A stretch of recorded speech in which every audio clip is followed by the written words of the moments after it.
सबको क्रिसमस के उपलक्ष्य में बहुत सारी ढेर बधाई। मैं विश्वास करता हूं कि आज हमारा जो समारोह है बहुत ही आशीषमय रहा है और हमारे आदरणीय जो चीफ गेस्ट हैं उन्होंने भी बहुत ही अच्छे रीति से हम सबको संबोधित किया। मैं तहे दिल से उनका भी धन्यवाद देना चाहता हूं। विशेष करके बिशप थॉमस मसीह जी का धन्यवाद देना चाहता हूं कि उन्होंने ये अवसर मुझे प्रदान किया। पिछले दिनों में उन्होंने मुझसे बोला कि आपको आना है क्रिसमस के समारोह में, कुछ बातों को बताना है, तो मुझे बड़ा आनंद हुआ और मैं धन्यवाद देना चाहता हूं। और प्रॉफेट इमैनुअल, पास्टर न्यूटन और सारे विशेष अतिथिगण जो इतने यहाँ पे बैठे हैं, विशेष करके हमारे प्राजी भी यहाँ पे हैं, उनके साथ भी बात करने का मौका मिला। और मैं याद करता हूँ जब मैं स्कूल में था, मेरे बहुत अच्छे मित्र अभी भी हैं जो सरदार जी लोग हैं और जो मुसलमान भाई लोग हैं, हिंदू भाई लोग हैं, क्रिश्चियन। और ये हमारा एक सौभाग्य है कि हमारे देश में ये अच्छा अवसर परमेश्वर प्रदान करता है कि हम सबके साथ अपना आदान प्रदान कर सकें, उनके साथ संगति कर सकें। और मैं उन दिनों को याद रखता हूँ स्कूल में। अभी भी मैं जब जबलपुर गया था, मेरा जन्म स्थान जबलपुर है एमपी में, मैं जब वहाँ पे गया तो मेरे बहुत अच्छे मित्र सारे जो सरदार भाई हैं, मुस्लिम भाई लोग हैं, हिंदू भाई लोग हैं, सबके साथ एक अच्छा संगति मिला। और मैं धन्यवाद देता हूँ कि परमेश्वर ने ये प्रेम हमें जो दिया है हमारे भारतवासियों को कि हम एक दूसरे के साथ प्रेम कर सकें, उनके समारोह में जा सके, उनके साथ आनंद और खुशी मना सके। उसके लिए मैं परमेश्वर का तहे दिल से धन्यवाद देना चाहता हूँ। क्रिसमस का उपलक्ष्य समय एक ऐसा समय है जो हम प्रेम और करुणा और परमेश्वर के उस बलिदान को याद कर सकें। और विशेष करके जो हमारे पुलिस डिपार्टमेंट के जो लोग यहाँ पे हैं उनका भी मैं धन्यवाद देना चाहता हूँ, ताकि वो भी हमारे साथ जुड़े हुए हैं। और आज जो प्रोग्राम हुआ है सारे बच्चों ने बहुत अच्छी रीति से किया है, मीनाक्षी सिस्टर ने और हमारी अभी छोटी जो वो बहुत ही अच्छा डांस किया। और हम सब परमेश्वर का धन्यवाद देते हैं कि परमेश्वर ने अवसर प्रदान किया। मैं भी आप सबका धन्यवाद देना चाहता हूँ एक और बार कि आपने मुझे इस मंच में बुलाया कि आज परमेश्वर के वचन से मैं बात सकूं। मैं ज़्यादा समय नहीं लूंगा, मुझे मालूम है हमारे अतिथिगण जो हैं उनको जाना है, बहुत ही व्यस्त उनका शेड्यूल रहता है, फिर भी उस शेड्यूल से टाइम निकाल कर पूरे समय के लिए आना। मैं हमेशा देखता हूँ कि थोड़े देर के लिए आते हैं चले जाते हैं, पर जो हमारे जो वरिष्ठ अतिथिगण हैं पूरे समय के लिए बैठे हैं, आपका तहे दिल से धन्यवाद देना चाहता हूँ। पवित्र शास्त्र जो बाइबल है उसमें दो भाग है, पुराना नियम और नया नियम। नया नियम में हम देखते हैं लूका की इंजील उसका 2 अध्याय 1 पद से 5 पद तक, वहां पे लिखा गया है कि यूसुफ और मरियम को परमेश्वर ने ये अवसर प्रदान किया कि वो यीशु मसीह के जन्म को अंजाम दे सके। और यही बात मीका नबी 5वें अध्याय में 2 पद में इस बात को उल्लेख करते हैं कि यीशु मसीह बेथलेहम जगह जो है वहां पे उनका जन्म होगा 800 साल पहले, 800 साल पहले। और अगर उत्पत्ति की किताब में देखेंगे तो उत्पत्ति की किताब करीबन 1400 साल पहले लिखी गई। और उस किताब में हम देखते हैं कि उस बात का वर्णन किया है कि यीशु मसीह का आगमन होगा। तो 1400 साल पहले, 800 साल पहले यीशु मसीह के जन्म के बारे में बताया गया। और ये हमारा सौभाग्य है कि जो परमेश्वर ने जिस बात को बताया था सही समय में उस बात को अंजाम दिया गया। तो आज का जो शीर्षक है मैं ये बताना चाहता हूँ, बेथलेहम से पूरे संसार का जो परमेश्वर ने वाचा किया उसको परमेश्वर ने पूर्ण किया। मीका की जो किताब है उसका 5वां अध्याय 2 पद में लिखा है कि बेथलेहम में यीशु मसीह का जन्म होगा। अगर लूका की इंजील में आप देखेंगे 2 अध्याय, वहां पे लिखा है कि सीजर अगस्टस ने ये एक निर्णय या एडिक्ट दिया कि वो सारे लोग जनगणना के लिए बेथलेहम में अपने अपने स्थान में जाएं। और जिस बारे में उल्लेख किया गया था 800 साल पहले, उस बारे में हम देखते हैं कि बेथलेहम में यीशु मसीह का जन्म हुआ।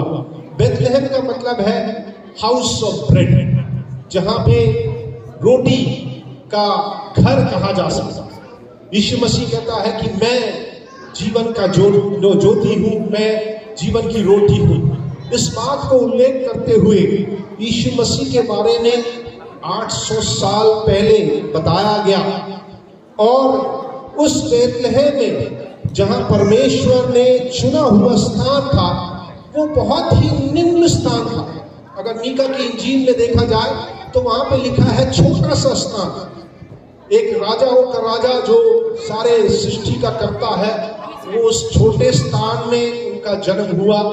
परमेश्वर जो छोटे स्थान में जन्म हुआ, उस स्थान को बहुत ही महत्वपूर्ण समझता है और इस बात को संबोधित करता है कि हम कितने भी छोटे क्यों ना हो, कितने में असहाय क्यों ना हो, कितने भी हम इस बात से हमारे जीवन में बहुत सारी बातों की उपलब्धियां ना हो, परंतु परमेश्वर हर एक व्यक्ति से प्रेम करता है। जैसे परमेश्वर दूसरे राज्यों से प्रेम करता है, वैसे ही हमारे भारत देश से भी प्रेम करता है। हमारा भारत देश बहुत ही महान देश है। इस देश में हमें जन्म लेना ही हमारे लिए एक बड़ा सौभाग्य है और इस देश के हम नागरिक होने के नाते परमेश्वर हमसे कहता है कि परमेश्वर इस भारत देश से भी प्रेम करता है। और इसी कारणवश परमेश्वर कहना चाहता है कि जो बेथलेहम, जो बिल्कुल निम्न स्थान था, छोटा सा स्थान, उसमें यीशु मसीह का जन्म हुआ। दूसरी बात जो हमें सीखने के लिए मिलती है वो ये है कि ये एक ऐसा जर्नी है, यात्रा है, जो इस बात को बताता है कि जो राजनीतिक स्तर पर जो आदेश दिया गया था, यूसुफ ने और मरियम ने उसका आज्ञा को माना।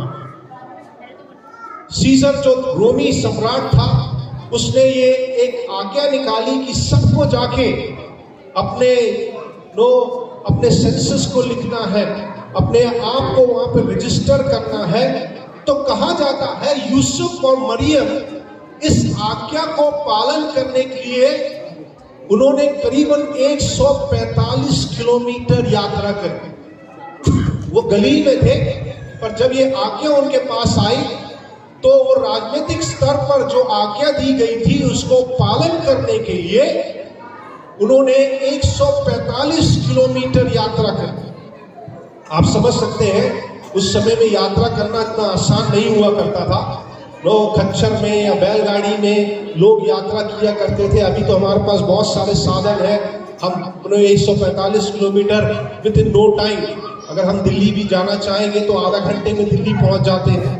और अभी हमारा जो रोड, एक्सप्रेस रोड आ गया है देहरादून के लिए, बड़ा एक आशीष का कारण है कि अब हम 2.5 घंटे में दिल्ली पहुंच सकते हैं।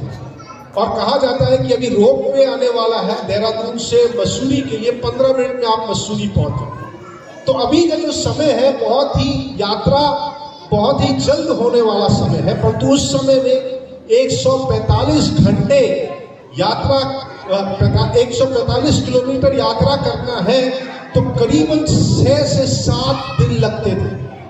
और आपको याद करना है कि एक प्रेग्नेंट वुमन, स्त्री जो गर्भवती है, उसको उस यात्रा से होके जाना है बेथलेहम में पहुंचने के लिए।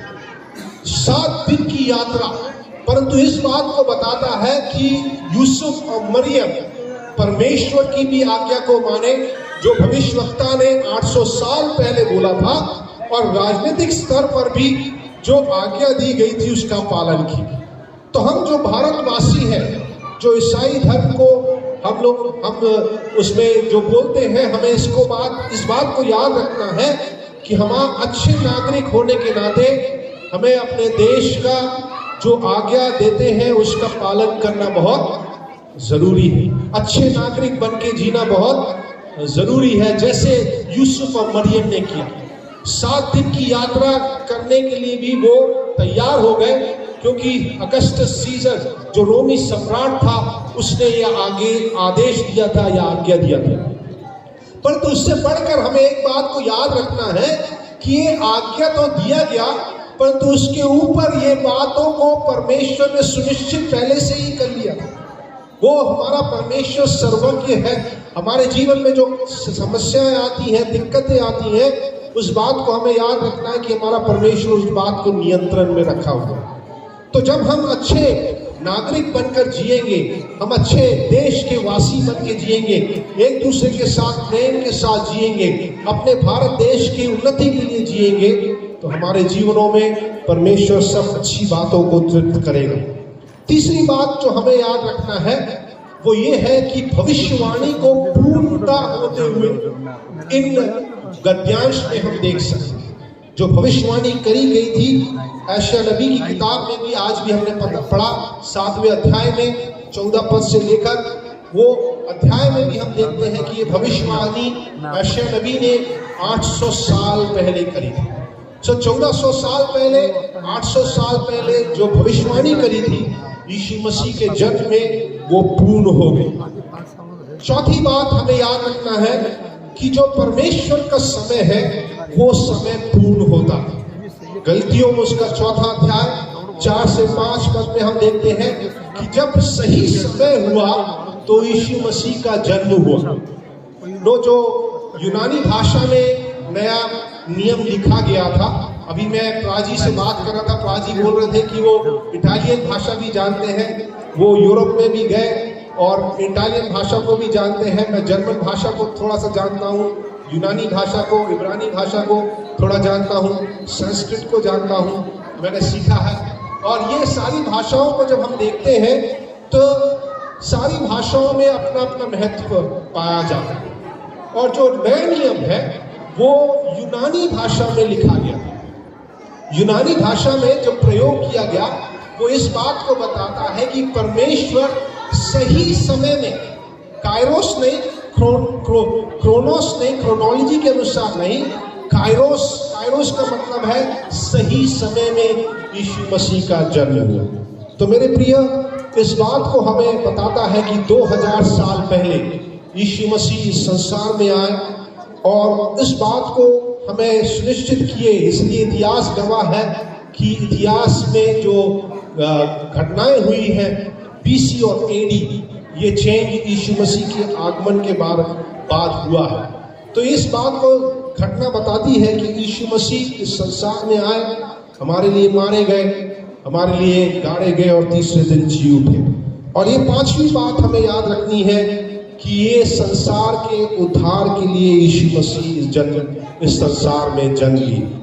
यूहन्ना की इंजील उसका 3रा अध्याय 16 पद कहता है कि परमेश्वर ने जगत से ऐसा प्रेम किया कि उसने एक लौता पुत्र अपना दे दिया, ताकि जो कोई उस पर विश्वास करे वो नाश ना हो परंतु अनंत जीवन को प्राप्त करे।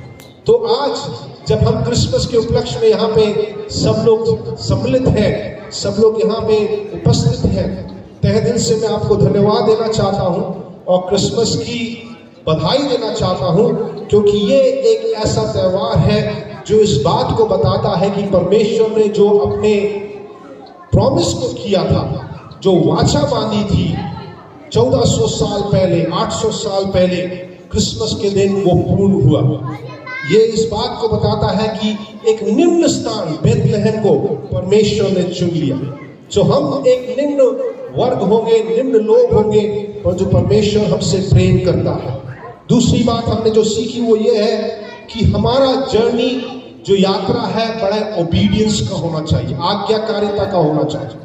परमेश्वर की आज्ञा को मानना और राजनीतिक स्तर पर जो हमें आदेश दिए जाते हैं उसके अनुसार अपने जीवन को ढालना बहुत जरूरी है। तीसरी बात जो हमने सीखा है क्रिसमस के उपलक्ष्य में वो ये है कि परमेश्वर अपनी भविष्यवाणी को पूर्ण करता है। जो वो वाचा करता है, जो प्रतिज्ञा करता है, उसको वो पूर्ण करता है।